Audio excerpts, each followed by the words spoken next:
The wind howled like a dying beast across the high plains, dragging icy fingers over the barren land. Snowflakes, thick and fast, tore sideways through the sky, blinding everything in sight. Winter had come early and with fury. Wade Colton leaned into the wind, his hat pulled low, scarf tight over his mouth. Each step was a battle. His horse, Hank, snorted and fought the cold with every breath. Together they moved forward. Though forward was a direction that had long since lost meaning in the whiteout. He hadn't planned to be out this long. A simple trail check. 2 days out, tops, but a broken saddle strap, a missed trail. And now this hellstorm had stretched things out far longer than he could afford. Supplies were low, firewood soaked, every part of him ached. Wade knew these lands held secrets. Old ones. The Apache called this stretch of mountain Klchigh, the ghost wind. He remembered old Joe Begay telling stories around campfires when they still ran cattle together. That wind don't just chill your bones, Joe had said, eyes narrowing. It calls things back, things that remember blood. Wade hadn't believed him then. Now, with death whispering from every gust, he wasn't so sure. Just as his legs buckled beneath him and he prepared for the cold to take him, Hank whinnied and stopped. Wade squinted into the snow. There a shape, low squat, smoke. A cabin, real or imagined, he didn't care. Staggering to the door, Wade pounded with a fist numbed to stone. No answer. He tried again. Then, with no strength left, he shoved the door open. Inside was dim, lit only by the flickering of a small fire. The warmth hit him like a wall. Dizzying, he stumbled forward and collapsed onto the floor, breathing hard. A shadow moved at the edge of the firelight. Then a voice, low and sharp as obsidian. Leave your boots. Stay quiet. Wade looked up. A woman stood over him. Tall, straight, hair long and black, braided down her back. Her eyes gleamed with suspicion and something colder than the storm outside. I'm not here to cause trouble, Wade muttered, removing his boots with slow, shaking hands. Everyone who causes trouble says that first. He was too tired to argue. He managed a nod and leaned back against the wall, letting the warmth creep into his bones. The woman returned to the fire, tossing another log on. Sparks danced. After a long silence, she spoke again. You're a cowboy, I am. From the Circle M. Wade nodded. Ranch hand. Was out checking fence lines. Got caught. She studied him. Most men wouldn't survive out there alone. I nearly didn't. Another pause. Then she turned her gaze back to the flames. My name is Tala Wade. They let the silence settle again, broken only by the wind howling beyond the cabin walls. Later, as the fire dimmed and the cold crept back in, Wade pulled his coat tighter around him. His fingers trembled. Tala noticed. You'll freeze before morning. I'll manage, he said, pride digging in. She rose and walked to the far side of the room, returning with a heavy fur blanket. No, she said, you won't. He looked up at her, confused. My people survive by understanding the land, she said, and by respecting it. There is no warmth in pride. Wade blinked. You will sleep beside me, share the fire, share body heat, or you will not wake up tomorrow. He stared at her. Is that an offer? He asked, attempting some levity. It is not, she replied flatly. It is your only choice. Sleep beside me or freeze to death. Decide. She lay down by the fire and lifted the edge of the furs, in invitations, impassive, certain. Wade hesitated. Then, with a tired sigh, he crawled closer and slipped beneath the blanket. The heat from her body was startling, and for the first time since the storm hit, he felt something like hope. But as sleep tugged at his eyes, he couldn't shake the feeling that he'd stepped into something far more complicated than just shelter from the cold. Wade Colton awoke with a start.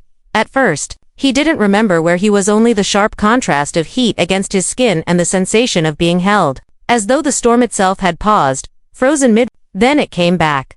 The cabin, the snow. Her. Tala. She was still asleep beside him, breathing steady. Her back pressed against his chest, beneath the thick fur blanket. Her hair smelled of smoke and sage. Wade, unsure of where to place his arms, settled into stillness, barely breathing. Outside, the wind shrieked like a wounded hawk, battering the walls of the tiny cabin. But inside, there was only warmth and silence, uneasy, but peaceful in its own strange way. Wade shifted slightly, and Tala stirred. Without opening her eyes, she spoke. You move like a bear, heavy and clumsy. He smiled faintly. And you talk in your sleep. Her eyes opened now, sharp and assessing. Only when I sense a fool beside me. Wade chuckled under his breath. You've got a sharp tongue. I need it, she said. There's no one else to speak for me. She sat up, pulling the blanket around her shoulders, and stood. Wade followed suit, stretching his arms and wincing at the stiffness in his back. His limbs ached from cold and exhaustion. But he was alive. Tala moved around the cabin with practiced ease, adding wood to the fire, pouring water into a tin kettle, cutting strips of dried meat. Wade watched her silently, struck by her presence. She was like the land itself, harsh, unyielding, but not without beauty.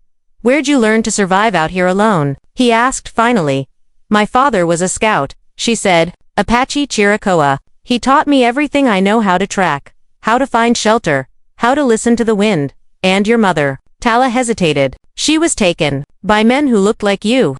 Wade lowered his gaze. "I'm sorry," she shrugged. "Sorry is just a word, like storm or fire. It doesn't change what it burns." Silence again. Wade sat near the fire, warming his hands. He felt the weight of her story settle between them like the snow outside, cold, heavy, unrelenting. "I'm not like those men," he said softly. She turned to him, face unreadable. "You wear the same boots, ride the same horses, carry the same rifles." He didn't argue. What could he say? He hadn't lived her life, hadn't seen what she'd seen, but he wasn't them. After a long moment, Tala handed him a piece of the dried meat and sat across from him. They ate without speaking, the fire crackling quietly between them. "You plan to leave when the storm breaks?" she asked. "Yes. Need to get back to the ranch." She nodded. "The trail will be buried for days, maybe longer." Wade looked out the narrow window. Snow covered everything. The wind hadn't let up. The world was white, angry, and endless. "I can help," Tala said. "Show you how to navigate when the trail disappears. How to read the snow and the sky."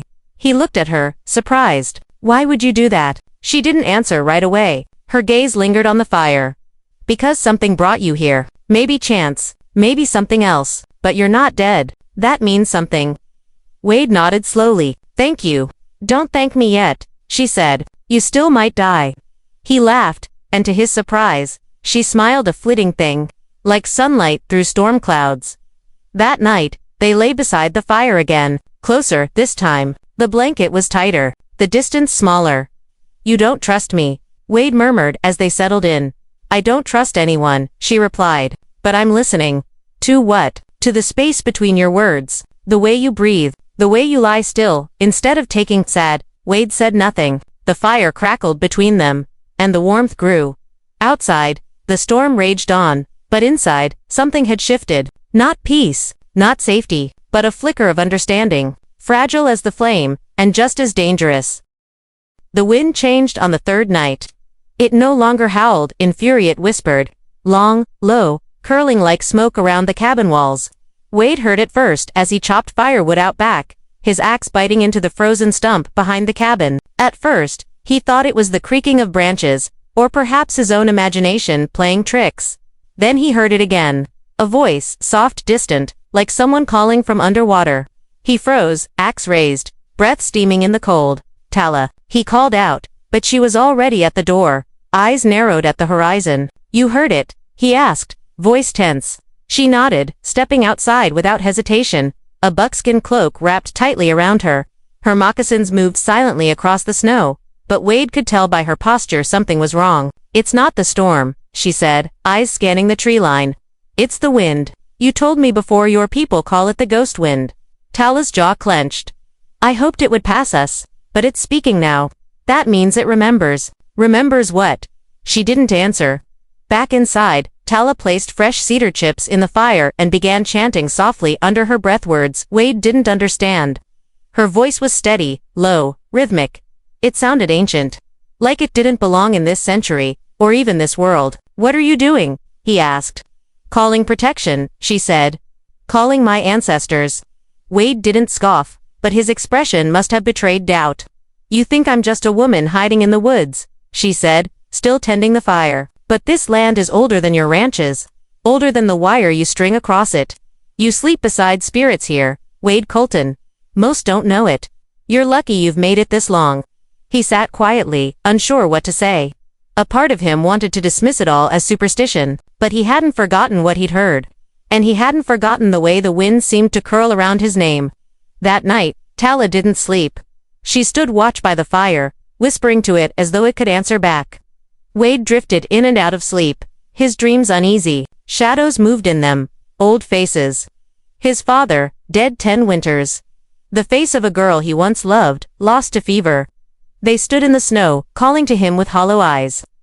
He awoke, gasping, sweat slick on his back despite the cold. Tala was beside him now, a hand on his shoulder. "You heard them," she said. He nodded. "What is this?" "The ghost wind doesn't just kill with cold," she whispered. "It stirs the past. Your regrets, your guilt, the things you've buried, it feeds on them." Wade stood, pacing. "I didn't come here to wrestle ghosts. I just needed shelter." "And now you have it," she said, eyes locked on his. "But it came with a price."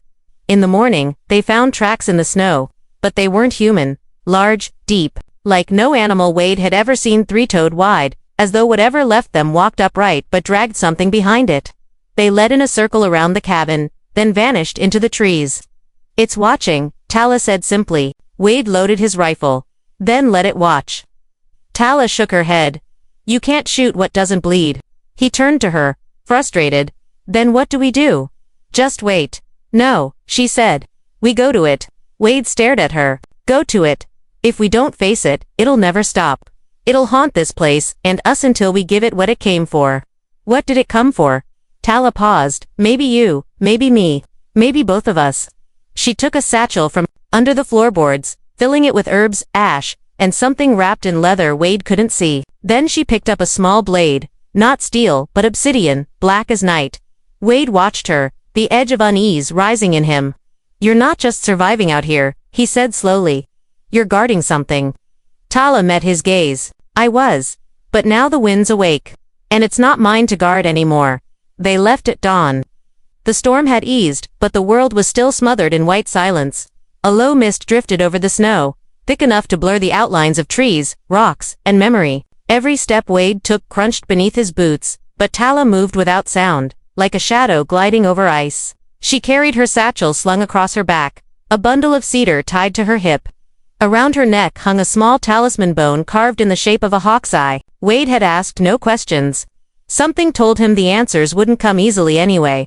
"This way," she said, pausing at the base of a ravine. A faint ancient path wound its way down into the gully, nearly invisible beneath the snow. Wade frowned.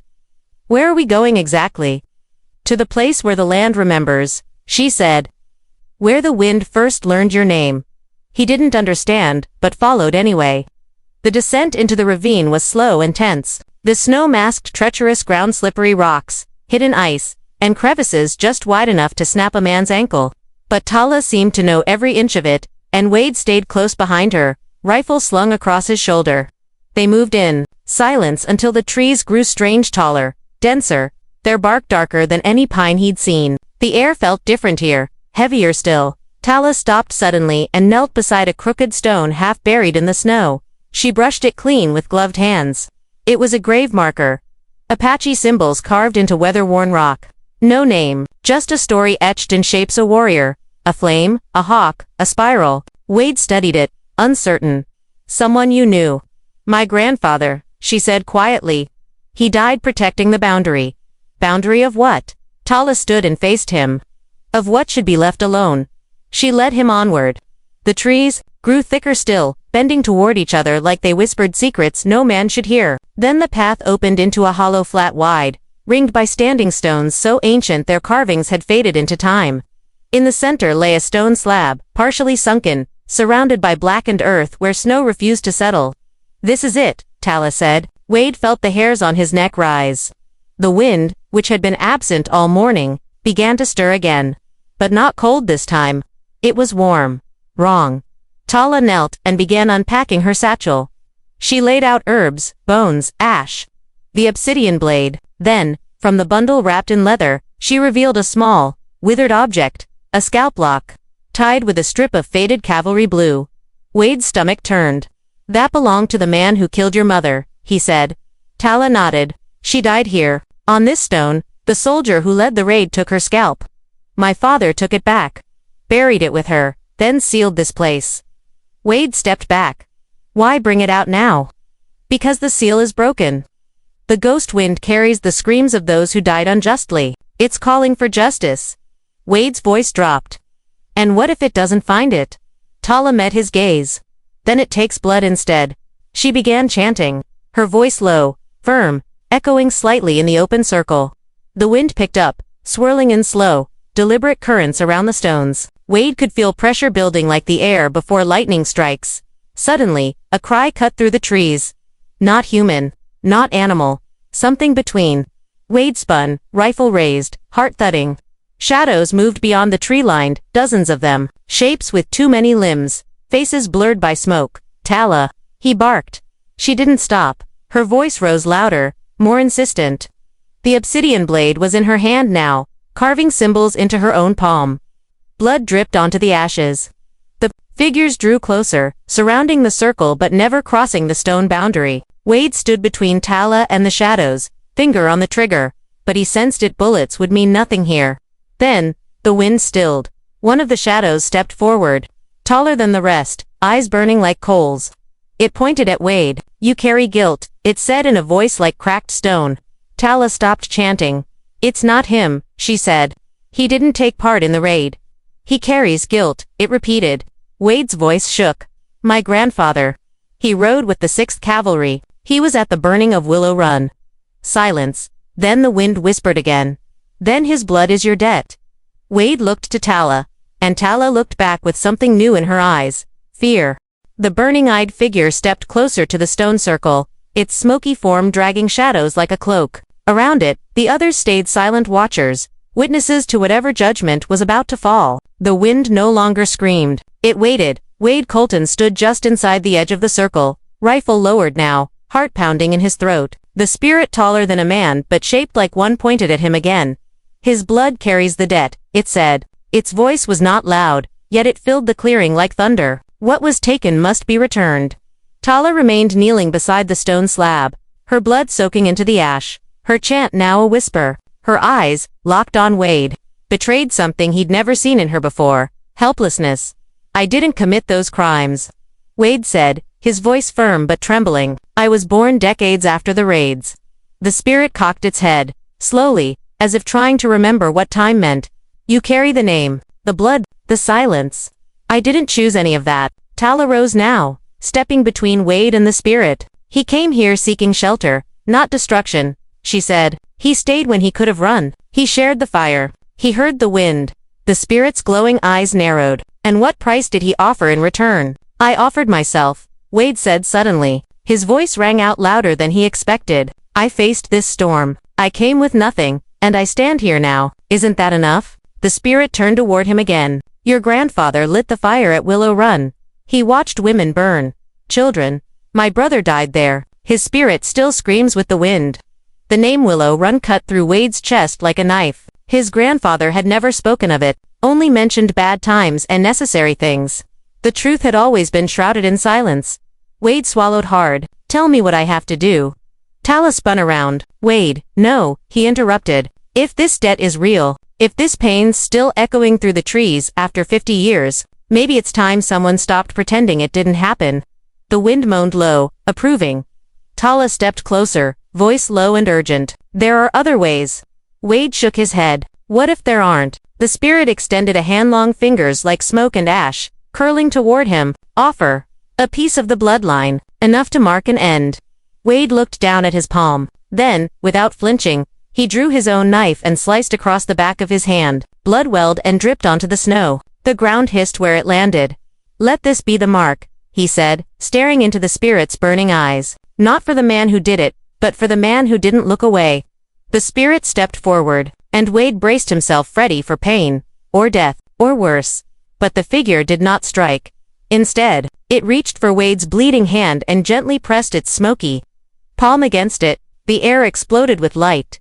A burst of wind blasted outward from the stone circle, knocking snow from the trees and flattening the tall grass beneath. The spirit screamed not in pain, but in release. The shadows around it howled with it, spinning into the air like leaves caught in a whirlwind. Wade's vision blurred. The forest spun, then silence.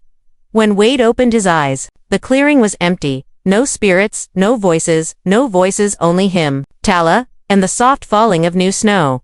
He staggered back, blood still dripping from his hand, but the pain was fading, replaced by something deeper, like a knot in his chest had finally been loosened. Tala came to him, wrapping a cloth around his wound. You shouldn't have done that, she whispered. I had to, he said. I was part of it, even if I didn't want to be. She nodded, slowly. Then the wind knows your name now. They stood in silence as snow began to settle again in the clearing. For the first time since he'd arrived, Wade felt warmth in the air that had nothing to do with fire. Then Tala said, almost reluctantly, there's one more thing. He looked at her. What? She turned to the stone slab. You've paid the spirit's price, but there's still mine. The clearing had gone still. Snow drifted softly around them, blanketing the scorched ground, quieting the echoes of what had just passed. Wade's breath fogged in the air, slower now. The ache in his hand had dulled to a throb. The wound, though deep, felt accepted, as if something ancient had taken what it needed. Tala stood facing the stone slab, her back to Wade, shoulders tense. You've paid the wind's debt, she said again, but not mine. Wade shifted, uncertain. I don't understand. You carry his name, your grandfather. Her voice was tight, emotion bleeding into every syllable. The man who burned our village, who dragged my grandmother from her home, who laughed while my people screamed. Wade flinched, as if struck. I'm not him, Tala. No, she said, turning now to face him. But you came here as him. You wore his face. You lived under his silence. You bore his name with pride until the wind made you look closer. I didn't know you never asked. Her voice cracked, fierce with grief. You came to this land for cattle and fences and ownership. You slept on soil soaked in blood, and never thought to ask whose it was. Wade's jaw tightened. So what do you want from me? I bled for the spirits. I stood before a ghost that could have taken me, and I gave what's left. Tala walked slowly toward him, stopping only inches away. Her eyes searched his, and he saw in them not anger, but something far heavier. Sorrow. You want to leave, she said. Get back to your ranch. Tell your story. Move on. Wade didn't answer. He wasn't sure if she was right. I want something else, she said. I want witness. Not just a man who apologizes to spirits. A man who stays, who helps carry what's left of what was taken. He looked at her, his voice quiet. You want me to give up my life. I want you to change it. Silence stretched between them. He could feel the weight of her words like a second storm pressing down. Stay here. With her, with ghosts, with a land that would never fully forgive his name, his blood. And yet, Wade glanced back toward the trail they'd come from, the path home, the world he knew, a ranch filled with men who laughed at legends and called the past buried. He thought of the nights he'd sat around campfires, never questioning the empty land around them, never wondering why it felt wrong. He thought of Tala, standing alone against wind and spirits and time itself. He thought of the way she had watched him, not with affection, but with hope. What would it mean? He asked.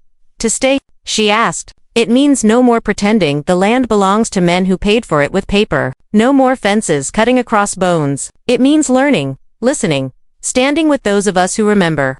Wade was quiet. Then he asked, do you forgive me? Tala shook her head. Forgiveness isn't mine to give, but I can walk beside you if you walk with me. He looked down at his bleeding hand, wrapped in cloth stained with his own blood and the ash of her people's dead. Then he looked into her eyes, and nodded. Tala, exhaled, slow and deep, as if she'd been holding her breath for years. They stayed in the clearing for a long time after that, neither speaking. When they finally returned to the cabin, the wind was calm. The snow had stopped. The world, it seemed, had quieted for the first time in days. That night, as Wade laid beside the fire, Tala beside him once more. There were no ghosts in his dreams, only wind. And her voice, singing low, in a language he didn't yet understand but hoped someday to. By morning, the snow had stopped. The sky above the mountains was a pale, crystalline blue, washed clean of storm and shadow. Trees glittered with frost, and the forest held the stillness that only follows great violenza hush-earned. Not given, Boyd stood just outside the cabin, staring out over the land. The trail was visible again, faint but familiar, winding toward the Circle M ranch a day's ride away. Hank, his horse, pawed gently at the snow, sensing the change. The way back was clear, but he didn't move.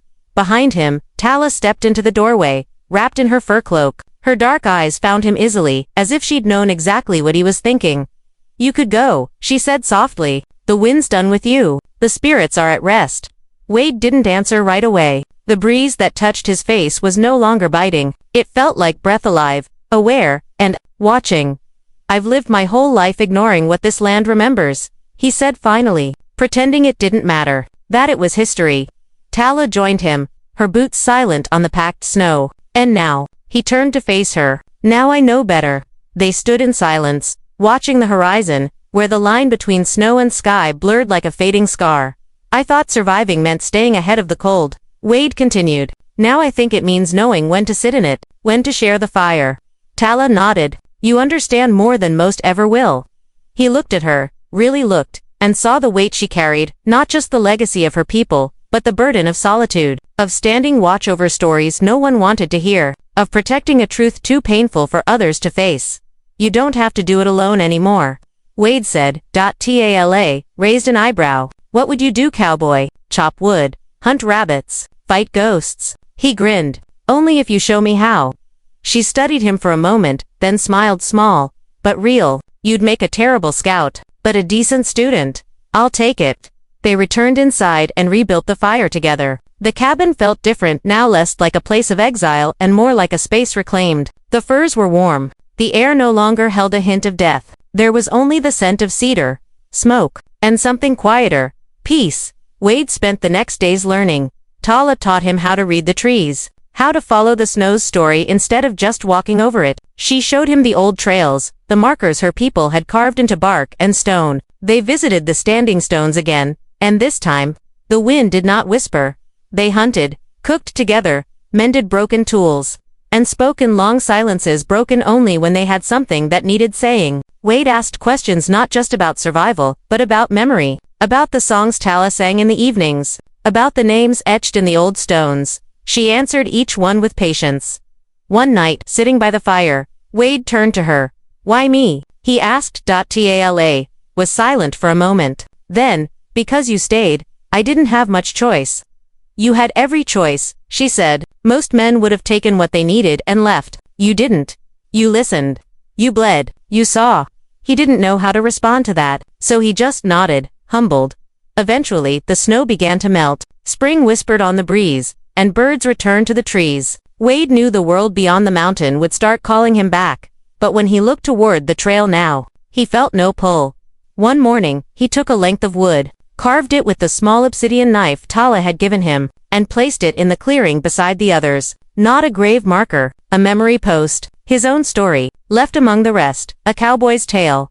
One where survival didn't come from the gun, or the grip, but from sharing the fire with someone who remembered the land better than he ever could.